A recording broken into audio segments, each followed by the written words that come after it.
নমস্কার, শাশুড়ি বৌমা ব্লগ অ্যান্ড কিচেনে আপনাদের স্বাগত জানাই। আজকে আমি একটা ব্লগ বানাচ্ছি।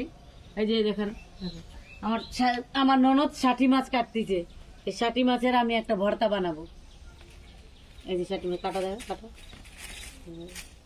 এই যে ষাটি মাছ কাটতেছে, কাটা হয়ে গেলে ডালাক দেখা বানাই।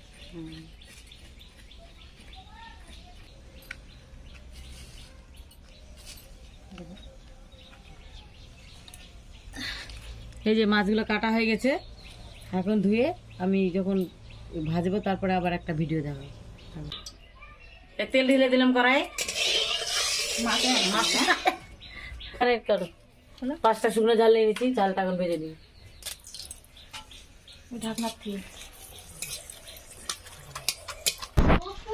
ঝাল ভাজা হয়ে গেছে,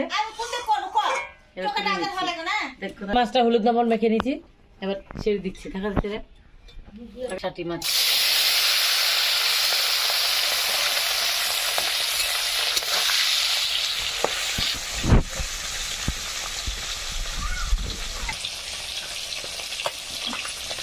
মাছ ভাজা হয়ে গেছে, মাছগুলো তুলে নিচ্ছি।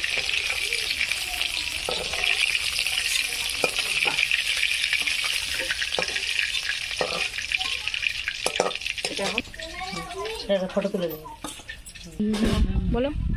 এই যে মাছ ভাজা হয়ে গেছে, এখন মাছগুলো আমি কাটাগুলো বের করে নেব।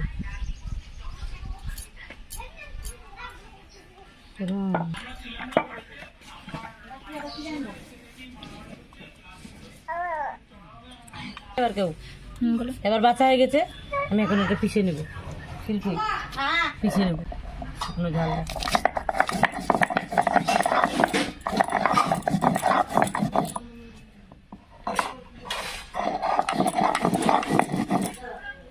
এই মাছগুলো এখন পিষে নিচ্ছি।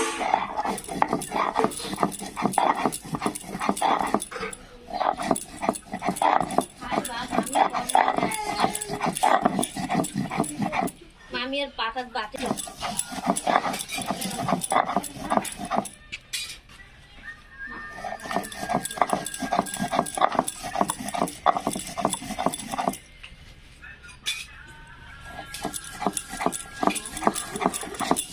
রসুনগুলো দিচ্ছি, কাঁচা রসুন।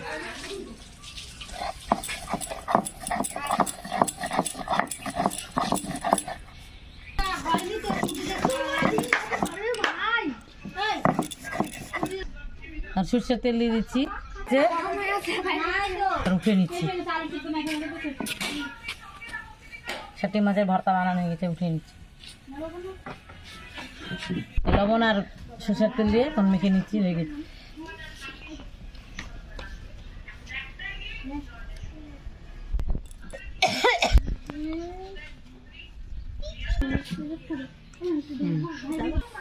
না এটা, হ্যাঁ এটাই খাওয়া দেয়। যে ভর্তাটা বানালাম, যে ষাটি মাছের ভর্তা, ওটা দিয়ে ভাত খেয়ে দেখাচ্ছি।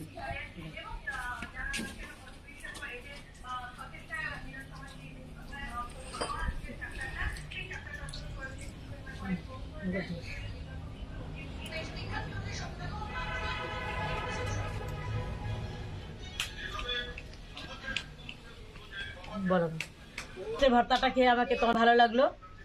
আর দেশের বাড়ি মাছের আলাদাই স্বাদ, এত সুন্দর হয়েছে না ভর্তাটা। আমি তো খেয়ে দেখলাম, আমাকে তো অনেক ভালো লাগলো। আমাদের ভিডিওটা যদি, মাছের ভিডিওটা যদি ভালো লাগে, লাইক করবেন, শেয়ার করবেন, সাবস্ক্রাইব করবেন। এই বলে ভিডিওটা এখন শেষ করছি। দেখা হবে আবার নতুন কোনো ভিডিও। নমস্কার।